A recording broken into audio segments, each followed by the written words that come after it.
FM 92.8 vous offre l'heure. Il est 22h. Écoute tous les jours. Zénith FM 92.8. 92.8, la radio couleur du temps. L'église évangélique Foursquare de Béjarville, temple de la moisson d'orge, présente la voix de la couronne. La Voix de la Couronne, votre nouvelle émission chrétienne, tous les mercredis de 22h à 23h sur Zénith FM 92.8. Présentation, prophète Sam Claver Guédé. Prenez part à nos premiers et deuxièmes cultes les dimanches de 7h30 à 10h et de 10h30 à 12h30 au foyer des jeunes de Béjarville. Nos réceptions pour rencontrer l'homme de Dieu se font le même jour après le culte. Contact 07 07 18 82 96. Que Dieu nous bénisse.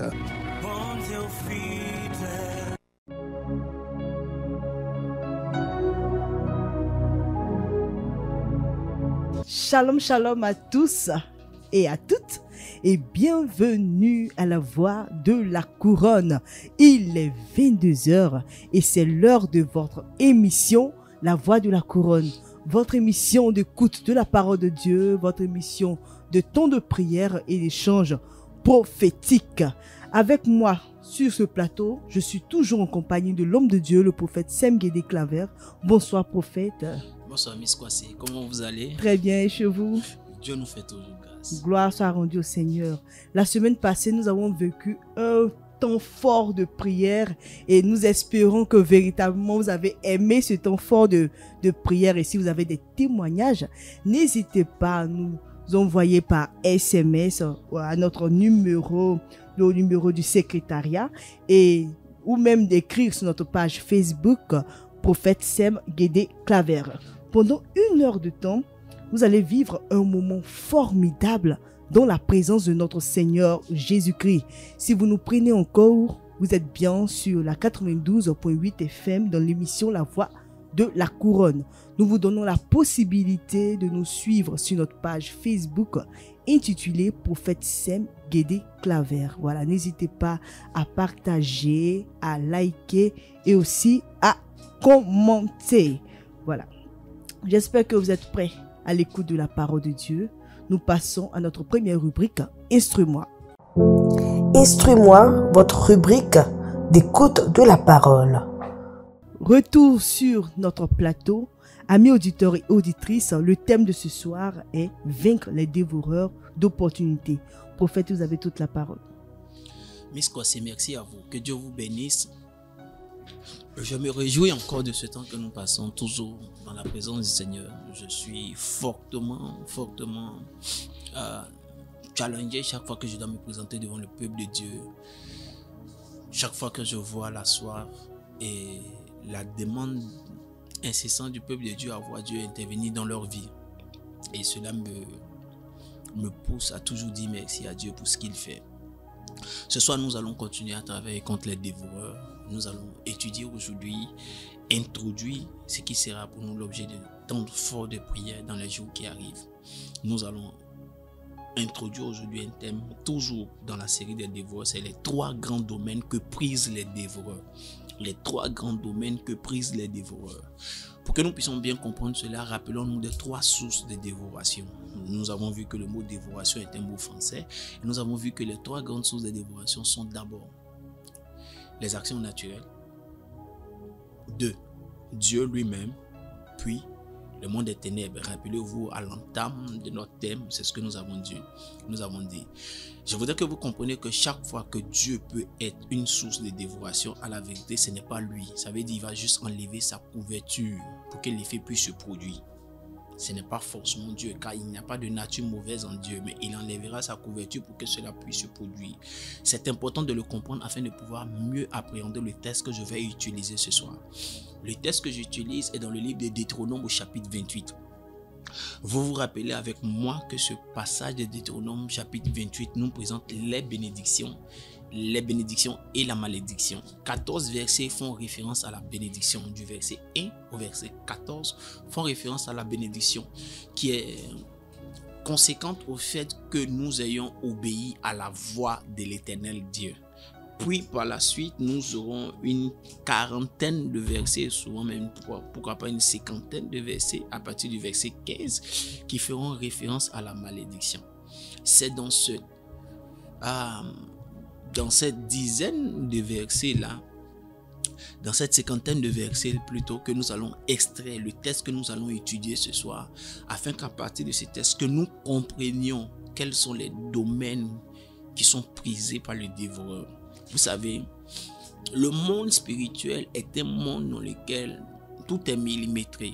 Le monde spirituel est un monde dans lequel l'on espère optimiser les résultats dans les deux sens, c'est-à-dire optimiser la grâce ou optimiser les effets dévastateurs que le diable pose sur nos vies. Soit nous travaillons pour optimiser la grâce que nous recevons de Dieu, soit le monde des ténèbres travaille à optimiser les dégâts qu'il apporte sur notre vie. Et c'est l'une des raisons pour lesquelles la Bible déclare que si les temps étaient abrégés, c'est-à-dire les temps de la fin, les élus même succomberaient, c'est-à-dire que le monde des ténèbres mettrait tout en exergue. Ils déploieront une armada de manifestations afin que les enfants de Dieu au fur et à mesure perdent leur force, leur énergie et leur intégrité. Voilà. Donc, ce que nous allons comprendre, ce que nous allons apprendre ce soir va nous présenter, ça sera un enseignement assez profond par la grâce de l'Esprit de Dieu, pour comprendre quels sont les domaines que prise le dévoreur. Prenons notre texte de base de ce soir. Deutéronome chapitre 28 à partir du verset 37 au verset 44. Miss Kwasi. Deutéronome 28, verset 37. Et tu seras un sujet d'étonnement, de sarcasme et de raillerie parmi tous les peuples chez qui l'Éternel te mènera. Tu transporteras sur ton champ beaucoup de semences, et tu feras une faible récolte, car les sauterelles la dévoreront. Tu planteras des vignes, et tu les cultiveras, et tu ne boiras pas de vin, et tu ne feras pas de récolte, car les vers la mangeront. Tu auras des oliviers dans toute l'étendue de ton pays, et tu ne toindras pas d'huile, car tes olives tomberont. Tu engendreras des fils et des filles, et ils ne seront pas à toi, car ils iront en captivité. Les insectes prendront possession de tous les arbres et du fruit de ton sol. L'étranger qui sera au milieu de toi s'élèvera toujours plus au-dessus de toi, et toi tu descendras toujours plus bas. Il te prêtera et tu ne lui prêteras pas. Il sera la tête et tu seras la queue. Waouh! Quelle parole de l'Éternel! Quelle profondeur dans ce verset! Ce passage est en train de nous dire comment la malédiction opérera. Comprenez que la malédiction veut simplement dire mal dit. C'est une parole qui est dite pas à notre avantage. La manifestation de la malédiction est à la vérité un droit et une approbation que le monde des ténèbres a pour pouvoir produire certaines choses dans ta vie. C'est lorsque la garde de Dieu est levée pour que tu sois atteint à un certain niveau. Voici le sens à la vérité de la malédiction. Toutes ces choses sont dites dans la parole de Dieu comme des choses qui doivent arriver à celui qui ne s'attache pas à Dieu, à celui qui n'obéit pas à sa parole. Ces choses donc nous montrent comment le dévoreur opérera dans la vie de certains nombre de personnes quand elles ne s'attacheront pas à la personne de Jésus, quand elles ne s'attacheront pas à Dieu, car là il est question de Dieu, pas dans la dimension de Jésus. Le Fils n'est pas encore apparu. Il est question de Dieu qui parle aux Juifs.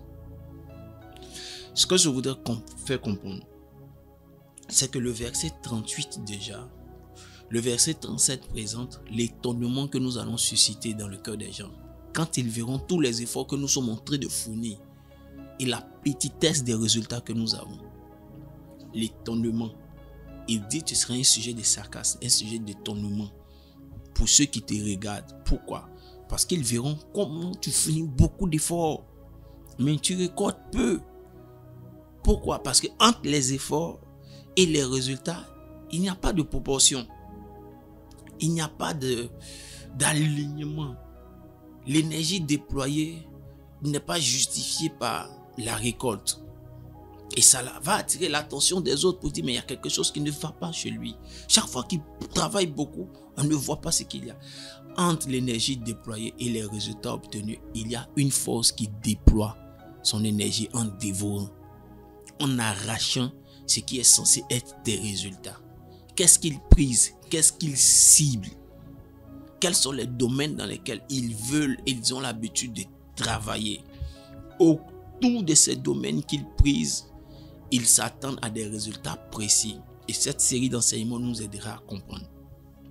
La première cible du dévoreur, comme le texte le dit, est au verset 38. Que nous dit le verset 38, Miss Kwasi? Tu transporteras sur ton champ beaucoup de semences, et tu feras une faible récolte, car les sauterelles la dévoreront. Tu porteras beaucoup de semences en terre. Cependant, tu feras une faible récolte. Une parabole du Nouveau Testament dit, une fois que la semence est portée, l'on récolte 30, 60 et 100. Le minimum, c'est de récolter 30. Mais si la Bible dit que tu auras une faible récolte, cela suppose que tu récolteras moins de 30, ce qui n'est pas normal. Car la norme qui est donnée, c'est de récolter au minimum 30 pour une semence. Mais dans le processus, dans le mécanisme, il y a un événement qui s'est produit.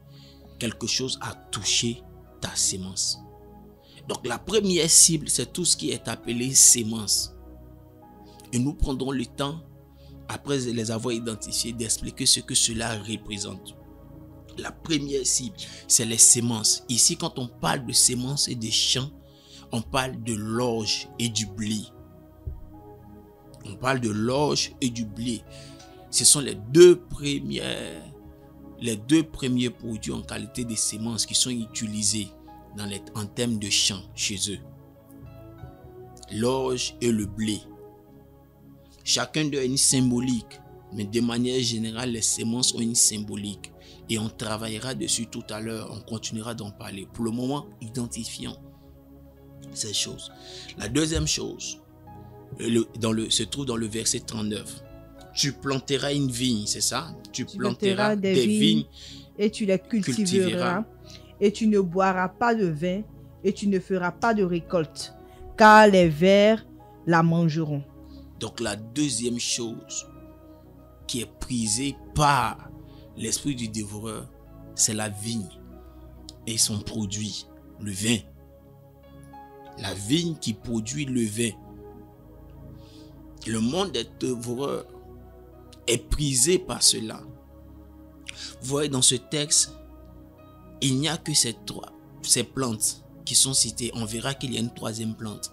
Donc ici, dans ce verset 39, il est question de la vigne. Pour diminuer la quantité de son produit qui est par dérivation le vin. La vigne produit des raisins, peu importe la couleur verte ou rouge. Et cela sert à produire le vin. Lorsque les vignes ne peuvent pas produire, immédiatement, nous nous rendons compte qu'il y aura une petite quantité de vin. Nous étudierons leur symbolique tout à l'heure. Allons voir la troisième chose, le troisième domaine, sinon la troisième plante, le verset 40. Tu auras des oliviers dans toute l'étendue de ton pays, et tu ne toindras pas d'huile, car tes olives tomberont. Waouh! Toute l'étendue de ton pays sera couverte d'oliviers. Cependant, tu ne pourras même pas en avoir pour toindre d'huile. Toute l'étendue de ton pays aura des oliviers. Les oliviers seront à foison. Une grande quantité, de sorte à ce que tu aies des grandes plantations d'oliviers. Mais cela ne favorisera pas et ne permettra pas tout de même que tu aies de l'huile produite. L'olivier produit l'olive qui est utilisée pour produire l'huile L'huile qui, elle, est utilisée pour créer de la lumière par les lampes, qui est utilisée pour créer des produits cosmétiques et qui est surtout utilisée pour produire l'huile qui était utilisée dans l'adoration, dans la confection des parfums odoriférants comme base de la fragrance, mais aussi principalement dans la conception de l'huile d'onction. L'huile peut être utilisée comme huile d'onction, comme aussi peut être utilisée comme base des parfums odoriférants. Et à côté de cela, l'huile est utilisée dans le domaine cosmétique général, comme pommade. Mais l'huile aussi est utilisée comme étant un produit qui est utilisé pour les lampes. Rappelez-vous ces dames-là qui étaient les femmes 5 folles et 5 sages qui n'en avaient plus. Elles n'avaient plus d'huile et elles étaient obligées d'aller en acheter pour que les lampes restent allumées. Donc l'huile était utilisée pour ces choses. Nous nous rendons compte d'une chose, bien aimés frères et sœurs. En utilisant ces 3 textes, en étudiant ces 3 textes, que ces textes nous présentent les 3 grandes catégories que prisent les destructeurs. Le destructeur s'attache à ces éléments-là. Quand il s'attache à ces éléments, il a des objectifs précis. Il a des choses qu'il veut atteindre. Attaquer ces éléments produit des choses. Et le texte nous présente ce que ces choses produisent quand ces éléments sont attaqués. La première chose qu'on a comme résultat, selon les textes, quand ces 3 éléments sont attaqués, c'est que le verset 41, tu auras des fils et des filles et ils ne seront pas à toi car ils iront en captivité. L'huile produit, l'olivier produit de l'huile et l'huile est utilisée pour l'onction. La première image de l'onction, nous sommes dans une contrée, dans une nation avec la culture pastorale, c'est-à-dire qu'ils étaient bergers. L'huile d'onction était utilisée pour oindre les brebis, pour les préserver, pour les protéger des bêtes et de toutes ces choses. Amen. Ici, il dit l'une des conséquences, c'est tu auras des fils et des filles et ils ne seront pas à toi, car ils iront en captivité.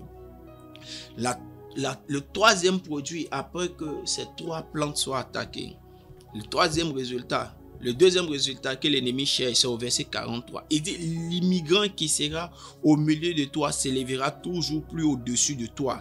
Et toi, tu descendras toujours plus en bas. C'est-à-dire que l'immigrant au milieu de toi sera toujours au sommet. Il sera toujours au-dessus. Il montera toujours au sommet. Et toi, tu descendras toujours.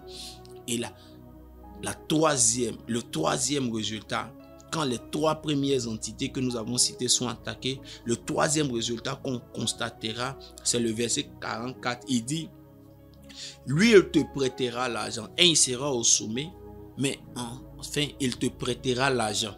Et quand lui te prêtera l'argent, tu ne lui prêteras jamais de l'argent. C'est-à-dire que le cas ne sera jamais rattrapé. Il sera toujours au sommet.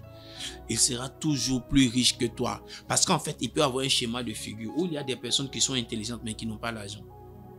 Il y a des personnes qui sont premières de classe mais qui n'ont pas l'argent. Et les premiers de classe, quand on finit les résultats, il était major, mais à la fin de la vie, bon, il est embauché par celui qui était 5e en classe, 6e en classe, 7e en classe. Parce que lui, il a de l'intelligence pour appliquer, mais il n'a pas l'intelligence pour créer de la richesse. Alors que dans les 2 résultats, on dit, dans l'un des résultats, lui, il sera premier. 1, 2, mais malgré qu'il sera premier, il aura encore l'argent sur toi. Lui, il va cumuler les 2 choses. Toi, tu n'auras rien. Ça, c'est l'œuvre du dévoreur. C'est l'œuvre du dévoreur. Mais ça ne sera ni ton cas, ni le cas de tes enfants. Amen. Je ne sais pas si tu es convaincu de ce que je dis, mais si tu es convaincu de ce que je dis, tu diras Amen avec moi. Ça Amen. ne sera ni ton cas, ni le cas de tes enfants. Amen. J'ai été agréablement surpris il y a quelques semaines par un de mes fils qui m'a envoyé un message et qui m'a montré une vidéo. Il avait fait son mémoire il y a plusieurs années de cela, ça n'avait pas marché. Et la grâce du Seigneur, qu'il y a quelques semaines, il m'a montré les résultats et on me disait, dans la vidéo qu'il me montrait, il avait une mention très honorable, une mention très honorable. Et j'ai regardé la vidéo et puis j'avais beaucoup de joie parce que j'étais dans la salle le jour où il avait présenté ses examens, où il avait soutenu et on lui avait dit qu'il ne pouvait pas avoir, il avait été ajourné juste parce qu'il ne pouvait pas répondre à une phrase en anglais. J'étais vraiment choqué ce jour-là. Mais quand quelques années après, il m'envoie un résultat et puis il me montre, j'ai dit, waouh, Dieu, tu es merveilleux. Mais entre ces événements, lui, il a eu un emploi. Donc, il a eu l'argent. Et puis, il est venu avoir après la mention très honorable. Amen. Est-ce que tous ceux qui avaient eu la mention honorable avant lui, qui avaient eu les résultats avant lui, ont eu à travailler comme là où il travaille? Pas forcément. Des événements comme ça peuvent arriver dans la vie. Mais je prie que Dieu te fasse particulièrement grâce. Amen. Tout ce qui a été dévoré te concernant te sera restitué. Amen. Et la connaissance du protocole que le monde des dévoreurs utilise te mettra à l'abri. Amen. Dans le nom de Jésus. Pourquoi ces 3 denrées sont-elles prisées par le dévoreur? Quel est l'objectif qu'il veut atteindre? Pourquoi chacun de ces domaines fait l'objet d'une attaque particulière des dévoreurs? Pourquoi? Qu'est-ce que cela suppose? Mais quelle est la symbolique derrière ces événements, derrière ces différentes denrées? Nous avons dit, le verset 38 parle des semences et les semences sont classées dans l'ordre de l'orge et de blé. Ce sont des choses qui servent à la nourriture des masses. Écoutez-moi, ces semences-là aussi sont liées à de la productivité, sont liées à la productivité, sont liées au quotidien des gens, à la nourriture qu'ils mangent au quotidien. C'est comme chez nous le riz. Le riz est une nourriture qu'on mange au quotidien. Pour eux, c'est la symbolique de tes activités au quotidien. C'est la symbolique de la création de la richesse. C'est la symbolique de la productivité, des activités financières au quotidien. Les semences ici qui sont dévorées sont liées à ça. Les semences, l'orge, le blé qui sont dévorés sont liés à ça. Rappelez-vous, dans le livre de Ruth, la Moabite, la Bible déclare dans la Bible que Elimelech, le mari de Naomi, a quitté Bethléem parce qu'il y avait la famine. Donc il n'y avait plus de ressources. Les gens avaient faim. Il n'y avait plus de ressources. Alors que Bethléem veut dire la maison de pain. Il a quitté la maison de pain parce qu'il y avait la famine, parce que le blé n'était plus produit, il ne pouvait plus avoir le pain. L'orge n'était plus produit, il ne pouvait plus avoir le pain. Donc il était obligé de rétrograder, de partir. Lorsque le diable vient dévorer nos ressources, le blé, la semence, dans le but de pouvoir nous rendre suffisamment pauvres. Regardez tous ceux qui quittent l'Afrique pour pouvoir prendre le passage de la Méditerranée pour aller, pas en exil, mais immigrer. Quand ils vont dans ces nations, c'est parce qu'il n'y a plus rien. Ici, les semences sont détruites, donc ils sont obligés de voyager, de partir, parce qu'il n'y a rien. Ils ne peuvent pas s'assurer un lendemain meilleur, ils ne peuvent même pas s'assurer un présent au continu assez équilibré. Est-ce que vous comprenez? Donc c'est d'abord les semences qui représentent l'orge et le blé sont des symboles de nos activités financières, de notre commerce, de notre travail, de tout ce que nous faisons. Et c'est souvent directement même notre argent que le diable veut dévorer quand il attaque les semences. Amen. Amen. Allez comprendre aussi que c'est aussi le fait, l'expression semence est l'expression de ce que nous apportons à Dieu, les actions que nous posons, ce que nous donnons à Dieu dans l'esprit de recevoir, soit pour l'adorer mais aussi de recevoir. Le monde des ténèbres aussi dévore les semences de certaines personnes. C'est pourquoi quand tu portes une semence en terre, il faut avoir le protocole de la prière. Que Dieu bénisse sa parole. Amen. La deuxième denrée qui est attaquée, comme nous l'avons vu, c'est la vigne. Les plants de vigne. Il dit, tu auras de la vigne, mais tu n'auras pas de vin. Pourquoi? Parce que les fruits seront détruits. Le vin fait partie des 3 catégories de boissons qui existent. Il existe 3 catégories de boissons. Il existe la bière, il existe le vin et il existe les liqueurs. Parmi les boissons alcoolisées, la bière agit sur le corps, le vin agit sur l'âme et les liqueurs sont appelées les spiritueux. C'est agir sur l'esprit. Je suis à la Zénith FM. Je suis donc à Makori. Je n'ai rien à enseigner sur la boisson ici dans cette commune. C'est le maître dans l'art. Mais bon, la grâce du Seigneur a touché plusieurs parmi eux. Nous nous réjouissons de cela. Amen. Donc le vin agit sur l'âme.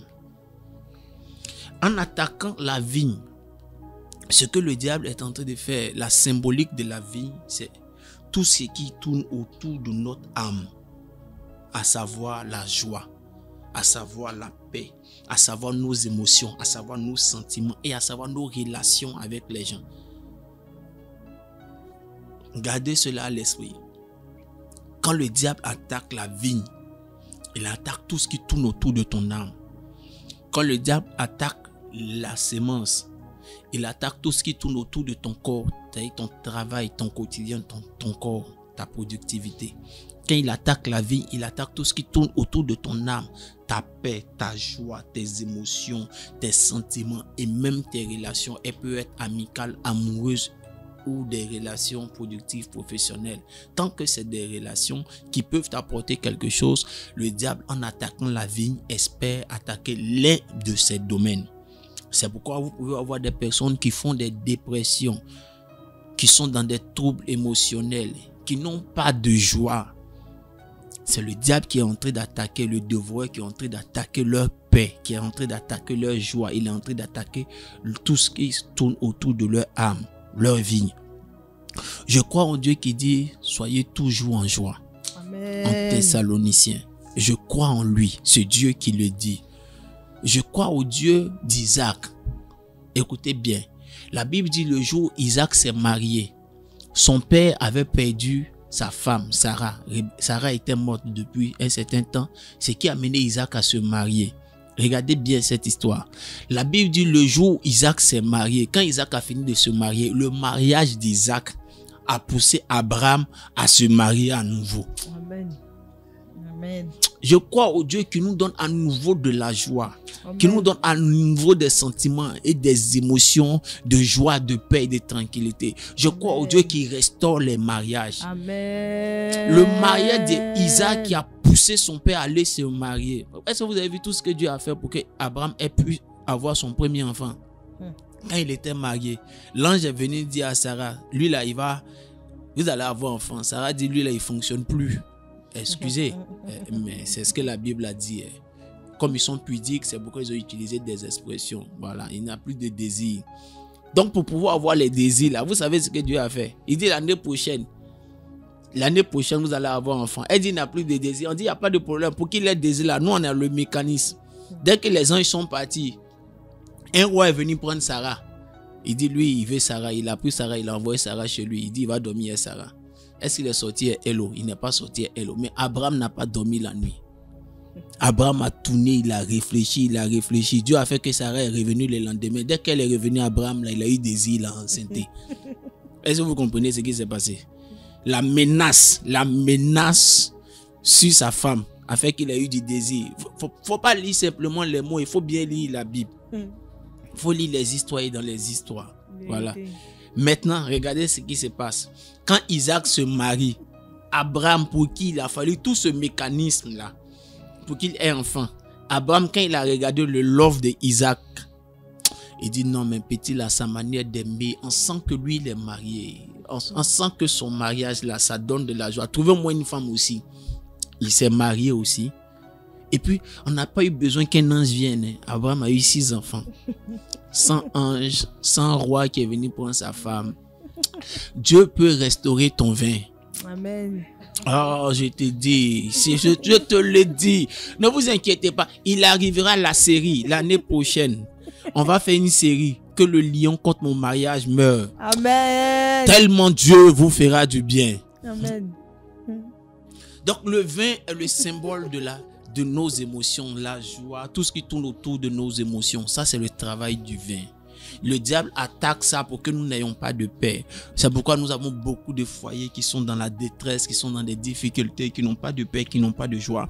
Mais nous croyons au Dieu des cieux qui restaurera ce que le diable et le monde des ténèbres a dévoré. Amen. La troisième chose que nous avons vue, c'est l'olivier.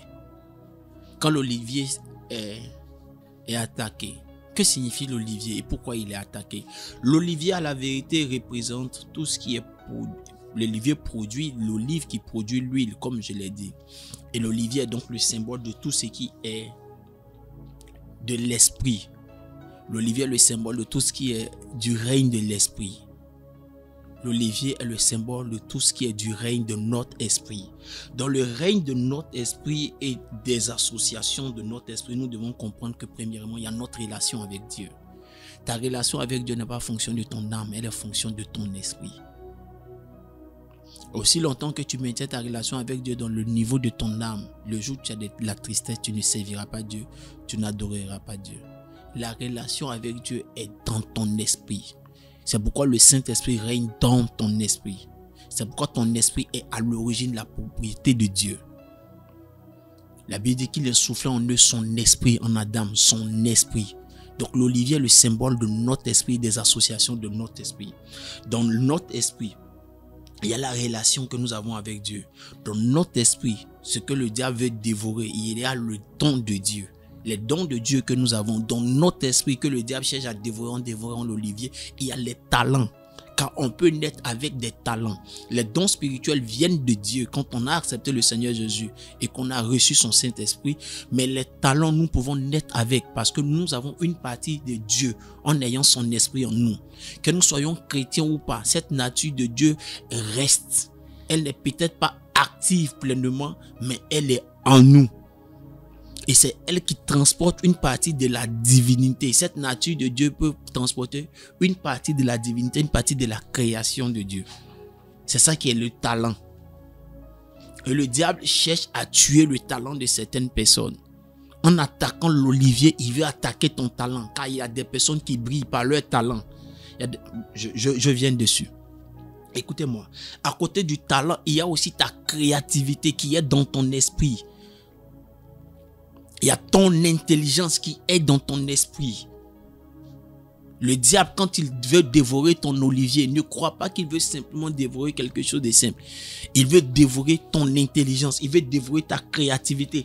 Il veut dévorer ton excellence. Il veut dévorer ta diligence.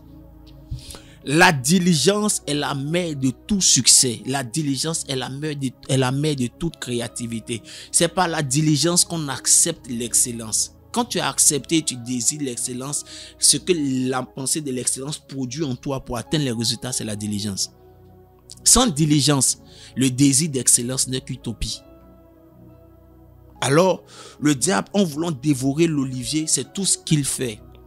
Nous avons vu les conséquences lorsque ces trois plants sont dévorés. Et ce que nous devons pouvoir comprendre, c'est que ces trois éléments constituent à la vérité les sujets pour lesquels la destinée de quelqu'un peut éclater. Ces trois éléments constituent à la vérité les sujets pour lesquels la destinée de quelqu'un peut éclater. La destinée de quelqu'un peut éclater soit parce qu'il a eu beaucoup d'argent. La destinée de quelqu'un peut éclater parce qu'il est en paix. Il est vraiment en paix. Ne vous trompez pas, quelqu'un peut réussir dans sa destinée parce qu'il a un bon mariage. Oui, je vous dis la vérité. C'est-à-dire que nous croyons souvent que réussir dans sa destinée, c'est dû simplement au fait que, voilà, il faut que j'ai de l'argent, j'ai une renommée. Pour certaines personnes, réussir leur destinée, c'est réussir leur mariage. Pendant que d'autres ont réussi leur destinée parce qu'ils ont atteint le niveau de créativité, d'excellence. Ils sont mis en lumière. Quand nous comprenons que ces trois domaines sont les porte-flambeaux de tout ce qui est gloire de notre destinée, nous comprenons immédiatement que nous devons chercher à connaître quelle est notre particularité. Et quand tu découvres ta particularité, tu dois immédiatement te préparer au domaine par lequel, ou bien dans lequel le diable voudra t'attaquer avec le mécanisme de dévoreur. Je réponds. En comprenant ces choses, nous comprenons immédiatement que notre destinée peut exploser par l'un de ces domaines. Regardez, un artiste fonctionne quand il fonctionne avec la dimension de l'intelligence. C'est un artiste scientifique, on les appelle les scientifiques. Mais les autres types d'artistes fonctionnent avec ce qui est dans leur âme. Ils expriment par leurs émotions. Si c'est quelqu'un qui travaille avec son âme, il doit comprendre qu'il ne doit jamais être troublé. C'est pourquoi quand le diable arrive à dévorer leur paix intérieure et la compréhension qu'ils ont de leur âme, il substitue cela par des drogues. Il substitue cela par les drogues. Et la drogue lui permet d'avoir une relative paix. Et pendant cette période de paix, il peut faire sortir quelque chose de son âme. Il peut créer quelque chose. Alors, Il maintient ça en lui. Il ne lui donne jamais de paix pour crier tant qu'il n'est pas sous un stupéfiant. Vous voyez comment le diable le dévore? Parce que le diable a conscience que lui, il a sa destinée s'accomplit par les œuvres de son âme. Quelqu'un d'autre, lui, sa destinée s'accomplit par les œuvres de son intelligence. Quelqu'un d'autre, lui, sa destinée s'accomplit par les œuvres de la production.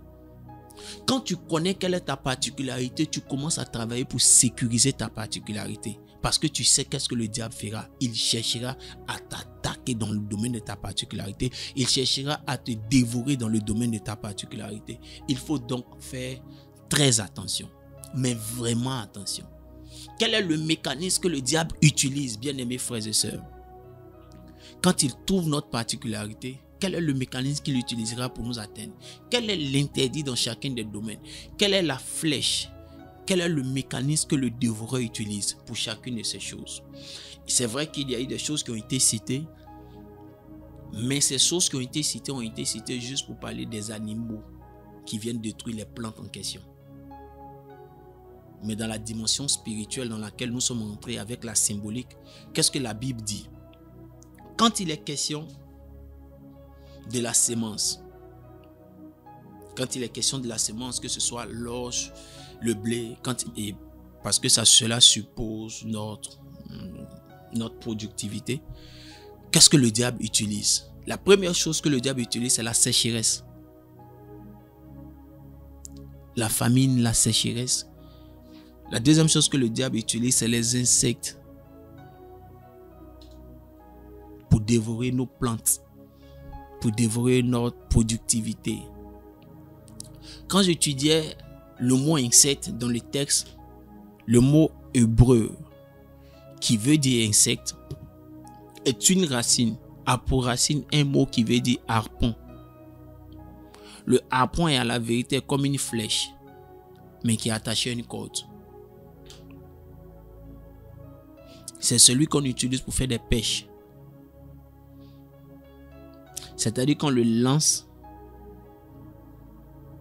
et puis quand ça te pique, on te tire pour te ramener. Rappelez-vous, c'est deux choses en même temps. Une flèche avec un lien. Lorsque tu as été délivré du monde des ténèbres et que tu as fini de briser les autels dans ta vie, il faut aller comprendre une chose. Le monde des ténèbres cherche un mécanisme. Il cherche une occasion favorable. Il te frappe pour pouvoir te ramener. Et c'est qu'il n'a plus accès à ta vie. Mais il va t'amener dans une situation, dans un positionnement où il te frappera pour te ramener. Donc c'est soit la sécheresse. La Bible déclare dans le livre de Ruth chapitre 1 verset 1. À cause de la famine due à la sécheresse, Elimelech qui veut dire ami de Dieu, ami du roi, a rétrogradé. C'est soit la sécheresse, c'est soit des insectes ou bien c'est de la sorcellerie. Comment la sorcellerie est utilisée? On dit dans le livre de Juges, chapitre 6, versets 3 et 4, la Bible déclare que pour avoir désobéi à Dieu, Dieu les a mis sous le pouvoir des Madianites et des Amalécites. Le symbole des forces de l'Orient qui a toujours travaillé contre Israël.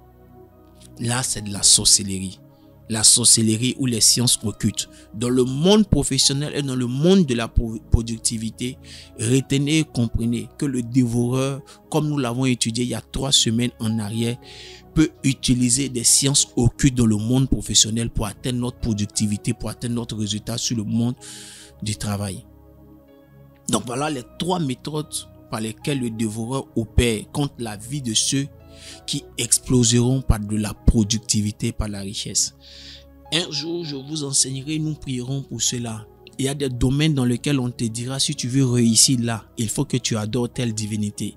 C'est parce que le succès existe déjà dans ce domaine, sans que tu n'adores cette divinité. Donc, on veut t'amener à avoir un pacte. Mais à la vérité, si tu t'engages avec une bonne protection, tu réussiras sans avoir fait le pacte. C'est parce que le domaine est productif qu'ils sont venus s'installer. Si, je vous l'expliquerai, c'est biblique et on aura un temps fort de prière par rapport à ça. Le deuxième type d'attaque, ça c'est les attaques par rapport à la production de vin, tout ce qui est lié à notre âme. La Bible déclare, je voudrais que Miss Kwasi m'aide à ce niveau. Juge chapitre 14, verset 5 et Cantique chapitre 2, verset 15. Pour tout ce qui est lié aux attaques de dévoreurs par rapport à l'âme, à la vigne, à le comprendre que c'est le même type d'esprit. On les classe dans les félins. C'est soit un lion ou un renard. C'est bizarre. Regardez ce que la Bible déclare. Juge 14. Verset 5 et Cantique chapitre 2, verset 15. Juge 14, verset 5. Samson descendit avec son père et sa mère à Timna. Lorsqu'ils arrivèrent aux vignes de Timna, voici un jeune lion rugissant vint à sa rencontre.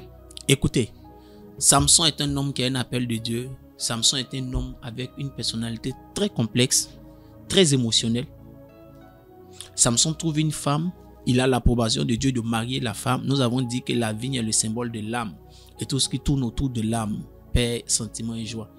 Et pendant que ses parents et lui partent pour la dot, la Bible dit, quand ils arrivent dans la commune de Timna, dans les vignes de Timna, au niveau des vignes de Timna, c'est là qu'un lion apparaît pour qu'il n'aille pas trouver la femme. Même quand c'est le choix de Dieu pour toi, il y a des lions qui peuvent s'élever. Parce qu'ils savent que ta quiétude et ton bien-être dans ton foyer ou dans ton âme peut faire de toi un puissant instrument de Dieu. Et c'est ce que le monde des ténèbres veut combattre.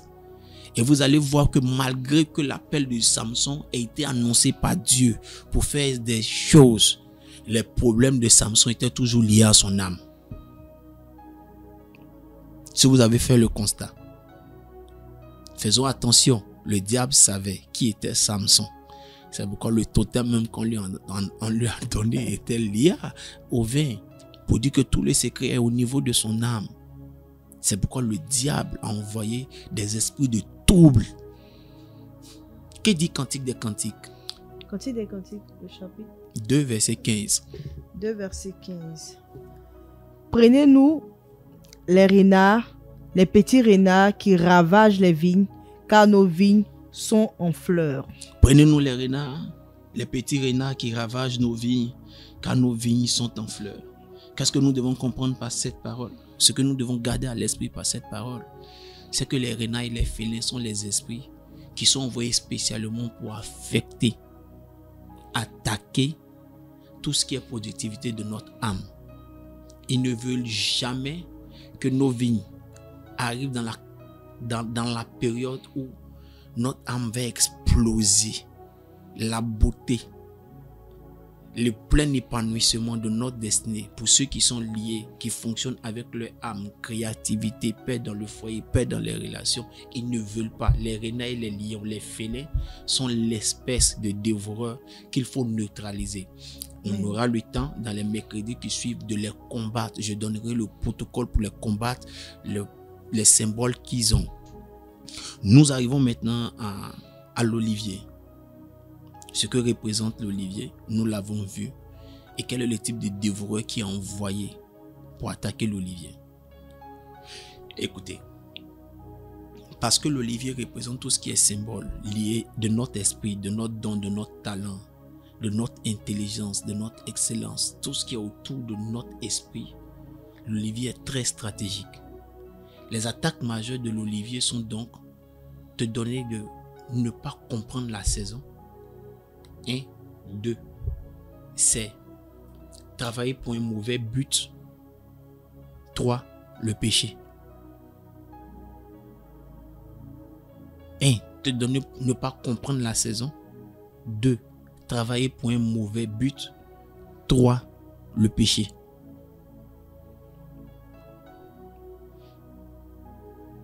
Voici les attaques majeures que le dévoreur utilise pour attaquer notre olivier, ceux qui fonctionnent par l'olivier. Je vous donne des références et vous allez comprendre. La première référence que je vous donne, c'est dans le livre de Juge chapitre 9, versets 8 à 9.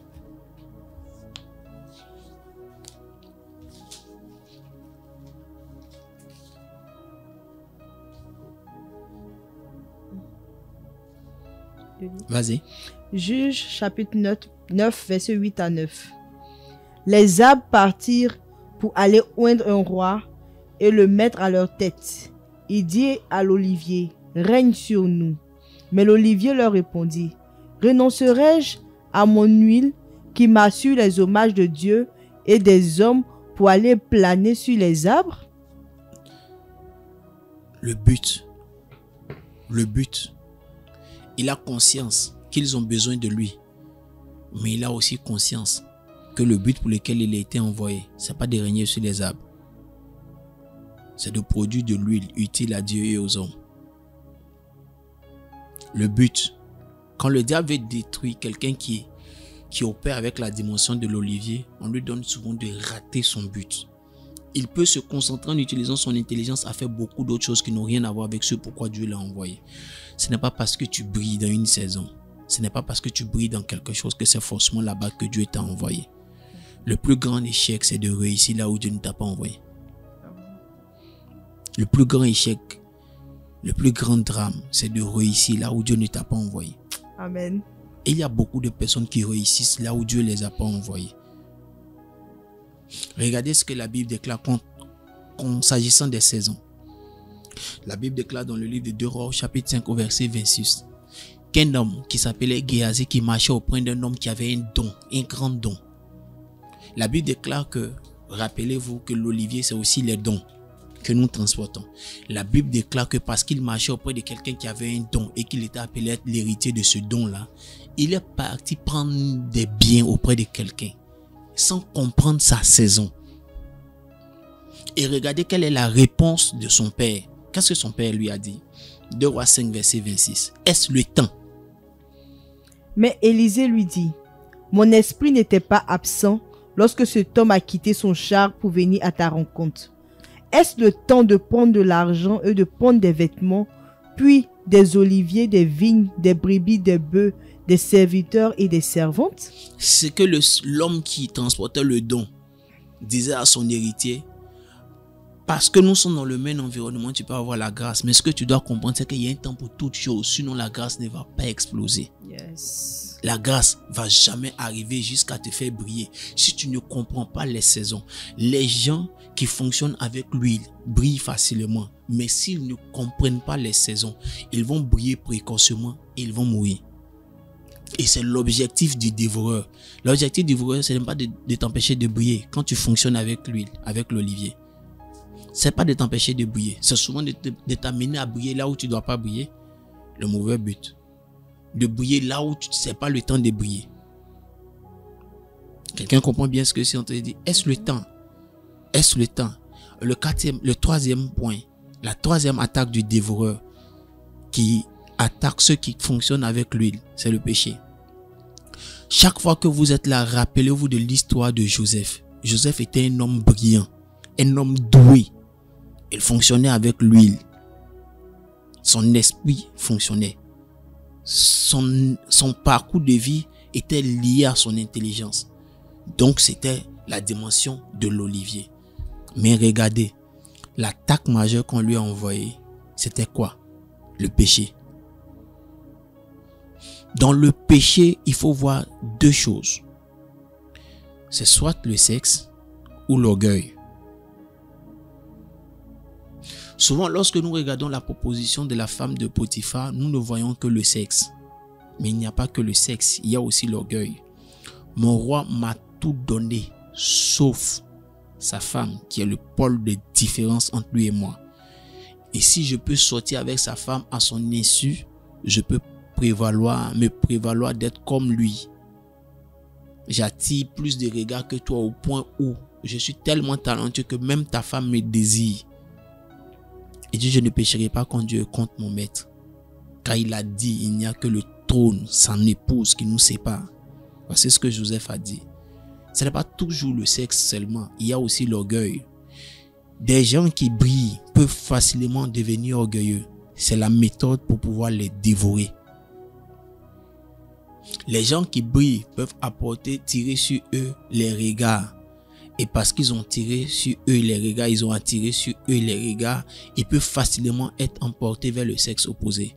Quelqu'un disait, quand tu as l'onction sur toi, tu auras la faveur de beaucoup de personnes. Considère ce que les gens du sexe opposé apportent dans leurs mains. Laisse-les eux-mêmes.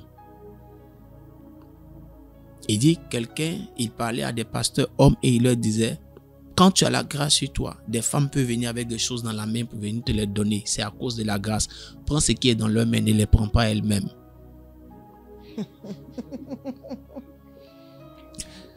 C'est très profond.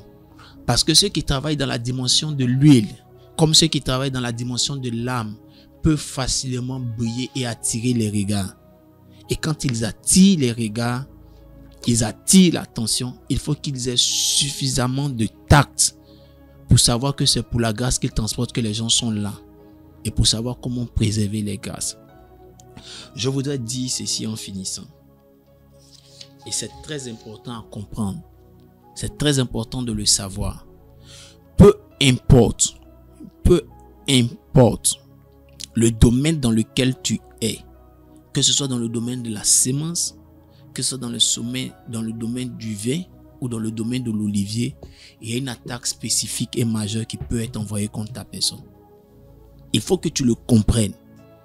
Et quand tu l'auras compris, il faut prier contre le dévoreur. Nous prendrons le temps de travailler sur chacun des domaines avec des exemples bibliques et nous allons combattre toutes ces attaques. Bien-aimés frères et sœurs, la connaissance est le premier avantage contre la destruction. La connaissance est le premier avantage contre le dévoreur. Une fois que nous avons de la connaissance, nous sommes en partie victorieux. C'est pourquoi, parce que tu auras eu la connaissance, le monde des ténèbres voudra mettre tout en œuvre pour que tu l'oublies. Maintenant, prions le Seigneur ensemble. Afin que tu demandes à Dieu que cette connaissance que j'ai reçue, que je ne la perde pas, mais plus, que tu l'utilises, Saint-Esprit, pour m'enseigner personnellement sur ce qui me concerne. Afin que je comprenne ce qui est de moi dans cet enseignement.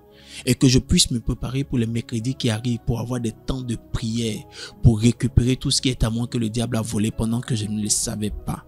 Est-ce qu'on peut ensemble prier le Seigneur pendant les 3 minutes qui arrivent? Prions ensemble le Seigneur, parlons à Dieu.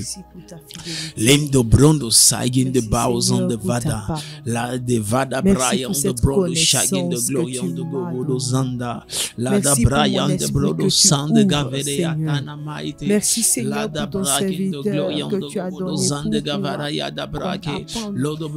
avoir cette connaissance. C'est pas plus grâce et je veux te dire merci. Merci pour ce message. Que ce message me fasse du bien. Que ce message me transforme, Seigneur Jésus-Christ. Père, je te fais confiance.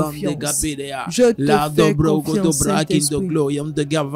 Merci car cette parole, Seigneur, vient déraciner en moi tout ce qui ne vient pas de toi. Et tu sais ta parole en moi et que cette parole j'aime. Dans le nom puissant de Jésus-Christ. Gloire te revienne, in the name of merci, Jesus Seigneur. Christ. Au nom de Au nom de Jésus-Christ. Jésus, nous avons prié. Amen. Bien-aimés frères et sœurs, nous prierons au cas par cas. Nous traiterons ces 3 informations que nous avons eues et nous prierons que la grâce du Seigneur annule tout ce que le dévoreur a opéré dans notre vie et qu'il restitue ce que le dévoreur nous a arraché. Je crois en la grâce de Dieu qui a commencé cette bonne œuvre. En cette fin d'année, si Dieu a lancé cette opération de vaincre le dévoreur, c'est aussi pour restituer ce que nous avons eu afin que 2014 commence en beauté avec nous, avec toute une destinée restaurée. Que la grâce du Seigneur soit notre partage. J'ai été heureux d'être avec vous. Miss Kwasi. Merci, prophète. J'ai été vraiment béni par ce message. Si toi aussi tu as été béni par ce message, n'hésite pas à faire bénéficier un frère, une amie en partageant cette vidéo. Que le Seigneur vous bénisse. Amis auditeurs et auditrices, le numéro du secrétariat du prophète est ouvert au 07 07 18 82 96 pour s'entretenir et prendre un rendez-vous avec le prophète. Si vous avez aussi des témoignages, envoyez par SMS au 07 07 18 82 96. Et l'église Foursquare de Bingerville vous invite à son culte dominical ce dimanche de 10h à 12h30 au foyer des jeunes de Bingerville. Contact 07 07 18 82 96. Bien-aimés dans le Seigneur, Nous avons été très heureux d'être en votre compagnie. Merci de nous suivre et rendez-vous pris le mercredi prochain à 22h.